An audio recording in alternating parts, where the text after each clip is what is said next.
Morphology is the study of words. Words are made up of two kinds of morphemes, free morphemes and bound morphemes. Morphemes are the basic units of meaning in a language. Free morphemes are units that can stand alone as words by themselves. Bound morphemes are units that must be attached or bound to a free morpheme. Cat is an example of a free morpheme because its units can stand alone as a word. Cats is an example of a bound morpheme because a unit, the letter S, is attached to the free morpheme cat. Free morphemes are root words. Bound morphemes in English are either prefixes or suffixes. The general term affix refers to a prefix or a suffix.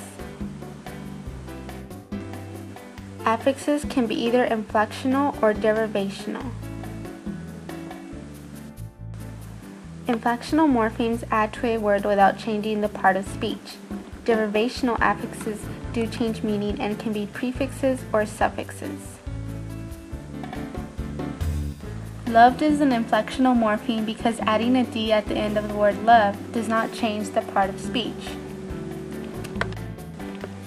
Unhappy is an example of a derivational morpheme because adding the prefix to the word happy changes the meaning of the word. Simple words are made up of one free morpheme.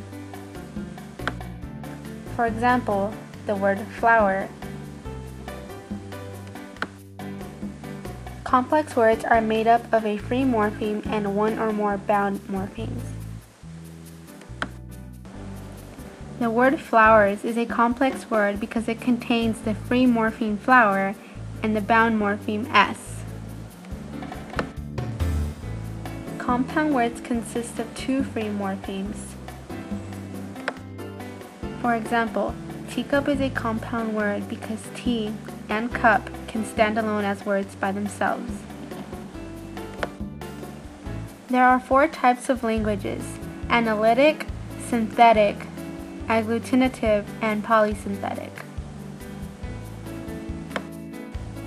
Analytic languages have one morpheme per word and rely on the order of words.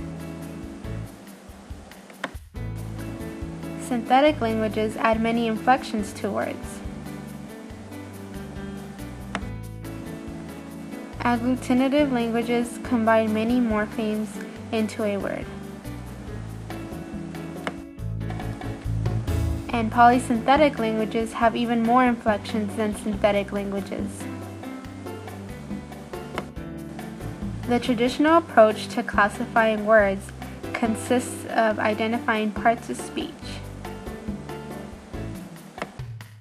Some of the parts of speech that are used include nouns, verbs, and adjectives. The traditional classification of words into parts of speech reflects an earlier period in history when school was conducted in Latin. Teachers of English grammar were former Latin teachers. Linguists make a distinction between content words and function words. Content words carry the main meaning in a sentence. Function words serve a variety of purposes.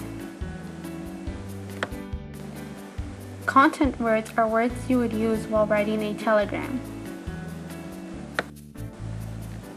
Here are some examples of some function words. They include determiners, quantifiers, pronouns, auxiliaries, prepositions, conjunctions, particle, and intensifiers.